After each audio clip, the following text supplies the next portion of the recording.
Hi, I'm Dr. Lytle. I'm a chemistry professor at the PLU, and I've been asked to give a lecture about some chemistry that I think is really interesting. And I thought, what would be better than talking about foods?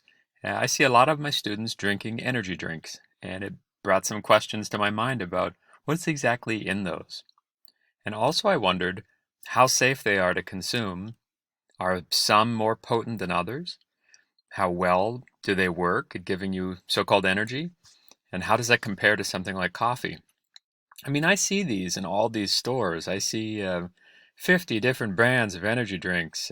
You've probably had some of these before. So I thought it would be useful to go through some of the ingredients on the label that I thought we should know more about. The first one I saw was fruit juice.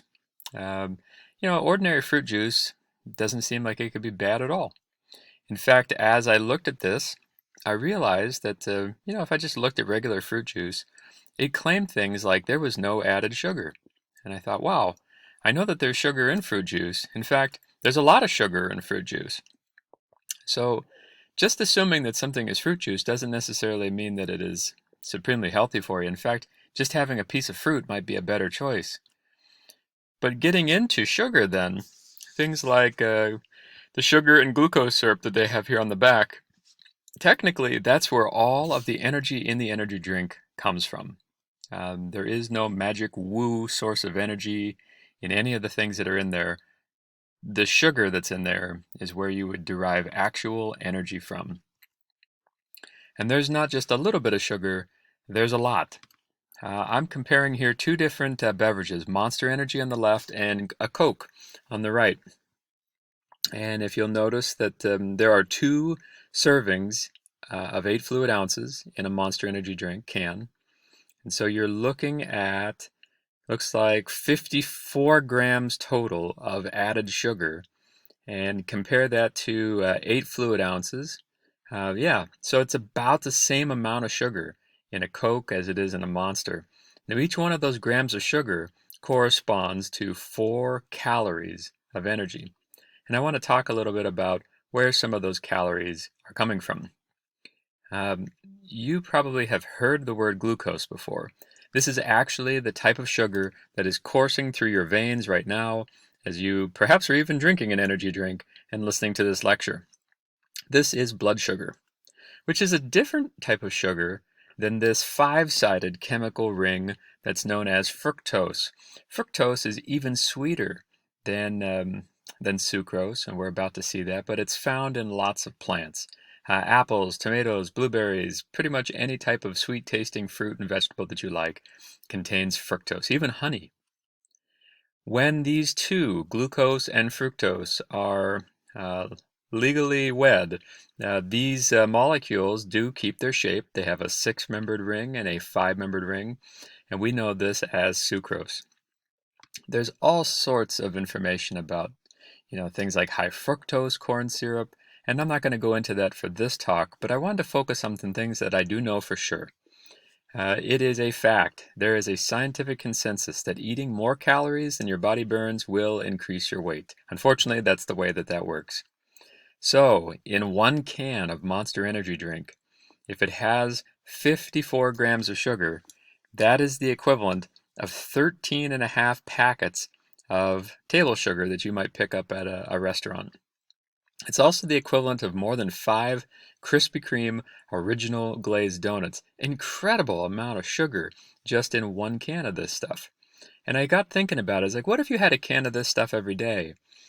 It astounds me still when I look at this that drinking one can of Monster Energy drink each day corresponds to consuming 43 pounds of added sugar every year. That's more than 8 5-pound bags of sugar when you buy it at the store. Holy cow. Now, it's not just, energy drinks that have this. There are some very well-known beverages that contain massive amounts of sugar that are even more than this. I know I've had my fair share of Mountain Dew over the years. But even things that we would think might be healthier, like something that's called Nantucket nectars or any type of fruit juice, generally speaking, we like because it has such a large amount of added sugar to it. I mean, the average American consumed 77 pounds of added sugar in 2014. And as you're seeing this animation here, that corresponds to 24 teaspoons of added sugar per American each day. Wow. I don't think I'm eating that much, so someone else is definitely eating my portion of it. Each teaspoon of sugar contains 16 calories. 24 of those teaspoons adds almost 400 calories to the average American diet each day. That's the equivalent of eating 9 slices of cooked bacon. Wow. And it's crazy that if you were to look at how countries generally consume or don't consume sugar and fat, the US leads in the number of grams of sugar on average or per capita in the world, and is almost up there for grams of fat as well. It seems that in the world we are consuming the most calories per person per day of sugar in some form or another. Now, that isn't to say that some places in Europe aren't as well, but there are definitely places in Asia or in Africa. This is not something that they're consuming very much of. We also then can mirror obesity patterns among people around the planet, and we find that in the United States, there's a higher level of obesity with a body mass index of greater than 30 for both genders, with adults greater than 20 years old. So there's some link here. 13% of children and adolescents in the US are obese, which is crazy. In fact, if you go back, and this is the Journal of the American Medical Association, and they had a 2015 issue in which appeared prevalence of overweight and obesity in the United States between 2007 and 2012. I found this to be depressing but fascinating that 75% of American men and two-thirds of American women over the age of 25 were considered overweight or obese. Compare that to about 20 years before, and you're looking at only about 63% of American men and 55% of American women. Something has changed in our culture, and we're consuming way too many calories, and this is what I think is coming from things that have added sugar to them. Now, it's not just the sugar that's in the energy drink. There is something in there that I think some of you have wondered about before. What is this taurine stuff? Well, here's the molecular structure and the namesake of the molecule. Taurine is a really interesting amino acid. Um, Actually, it's produced in the pancreas, and it's essential for things like the heart and skeletal muscles, brain, eyes, blood pressure, you name it.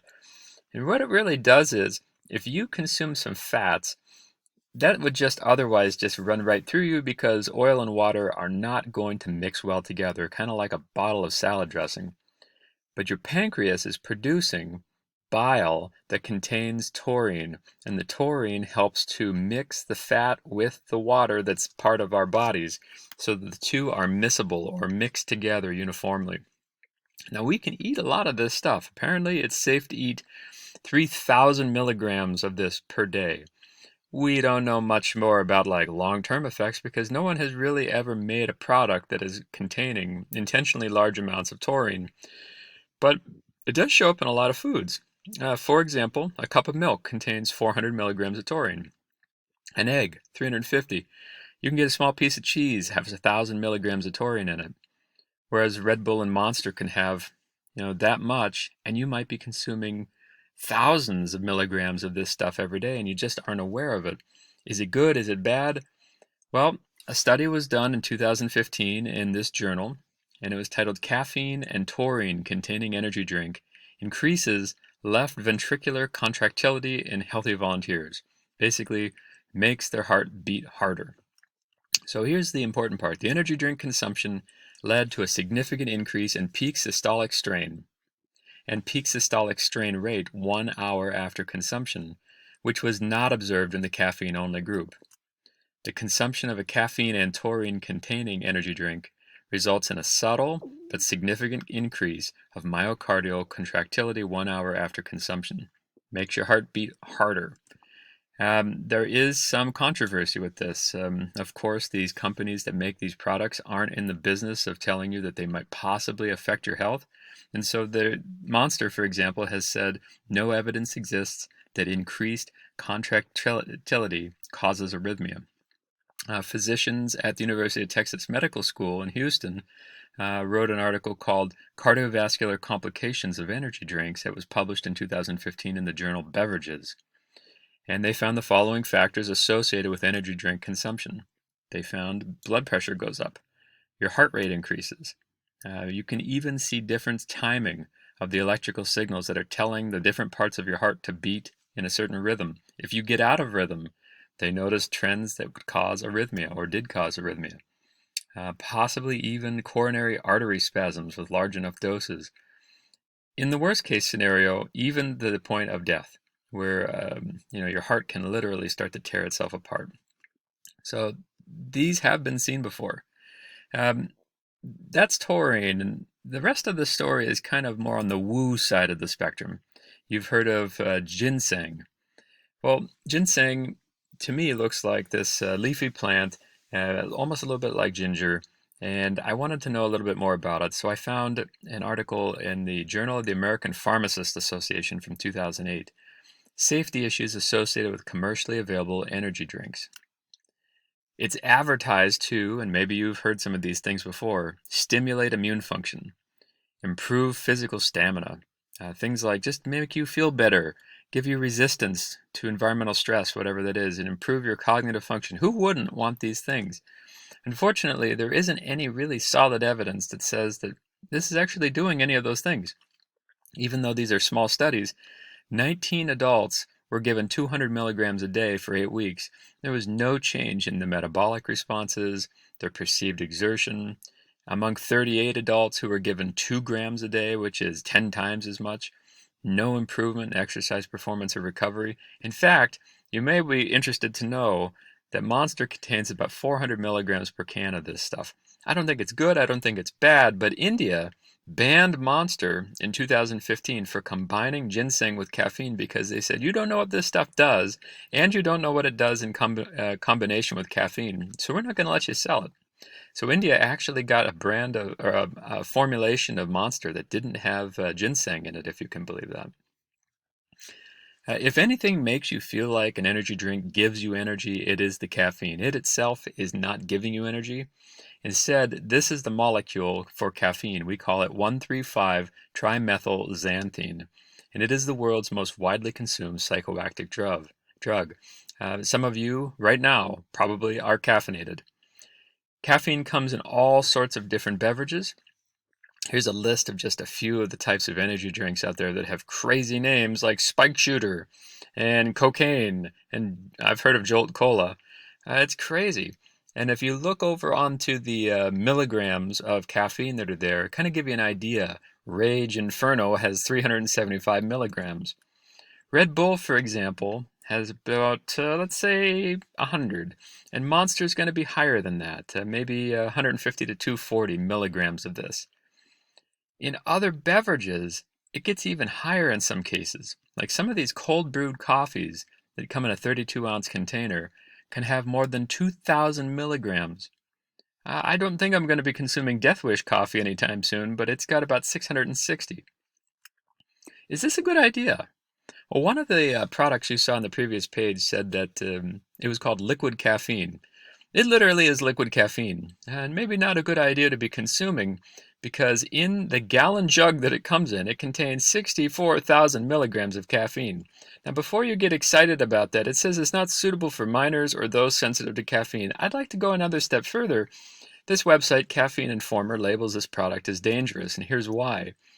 It is thought or regulated by the U.S. Food and Drug Administration that adults in the U.S. and by the European Food Safety Authority that adults in both places should not be consuming more than 400 milligrams of caffeine per day.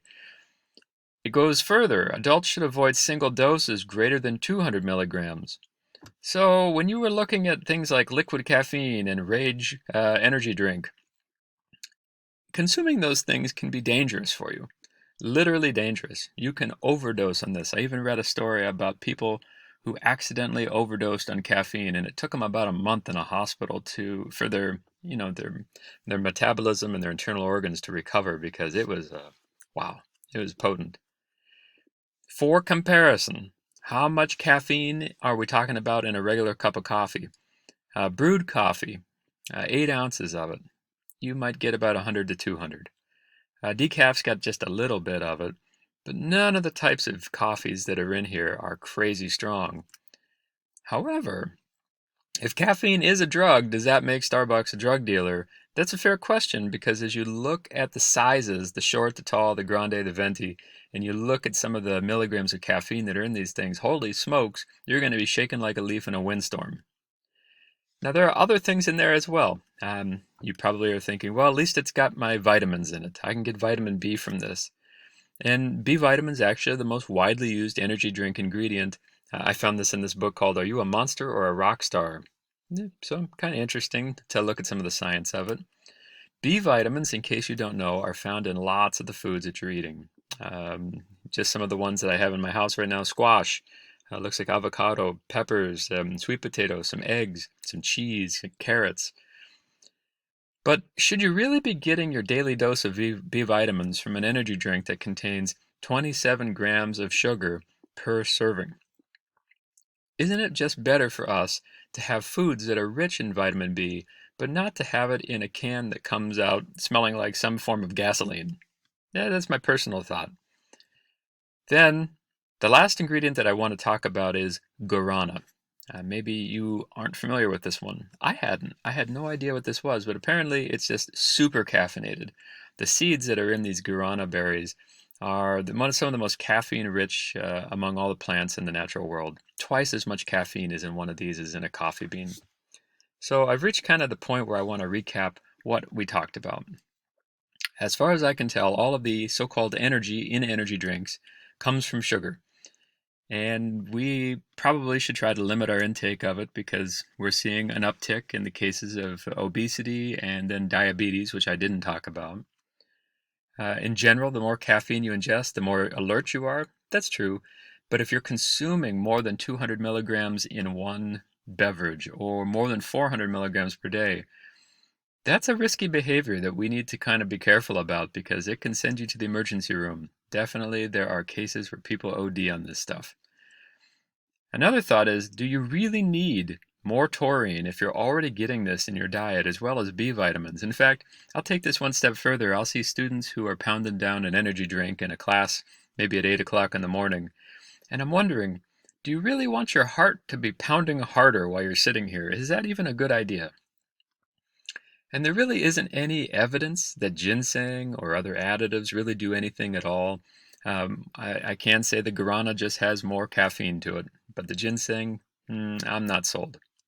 So anyway, thank you very much for your attention, and I hope to see you in the fall at PLU.